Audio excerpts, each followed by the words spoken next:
افغان سیاسیونو یو ځل بیا د افغانستان ورانولو لپاره د ګلبدین حکمتیار په کور کې راټول شوي دي. دغه سیاسیون وضاحت ته ضرورت نه لري، بلکې ټول افغانستان وګړي وسپېژني او حتی د دوی جفا وطن سره اوس ماشومان هم پرې پوهیږي. ملګرو راځئ دغه سیاسیونو چې وطن یې سیاسي بحران سره مخ کړی ده نن بیا ولې سره یو ځای راټول شوي دي. دلته یې له موږ سره وګورئ. قدرمنو لیدونکو السلام علیکم، وخت مو پخیر.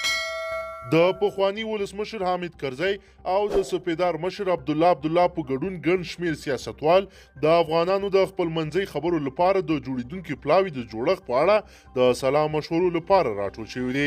دغه ناسته چې د سولې عالي شورا د مشر کریم خلیلي په کور کې برابره شوې وه، په حامد کرزي او عبدالله سربیره د حزب اسلامي مشر ګلبدین حکمتیار، د بهرنیو چارو پخوانی وزیر صلاح الدین رباني، د اجرایه ریاست دویم مرستیال محمد محقق او انور الحق احدي هم پکې ګډون درلود.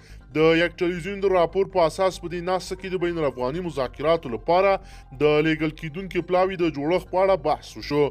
تموه د طالبانو او امریکا ترمنځ له توافق وروسته د مارچ په 10 نیټه د افغانانو خپلمنځي خبرې پیل شوې او 6,000 تنه زندانیان د ټولو لورو ترمنځ د باور د فضا جوړولو په موخه آزاد شي.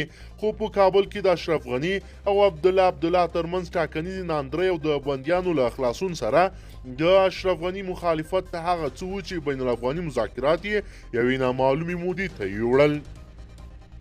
په ورته وخت کې د ارګ ولسمشر هم دې ته نه ده توانېدلی د افغانانو د خپلمنځي خبرو لپاره یو ټولمنلی پلاوی وټاکي.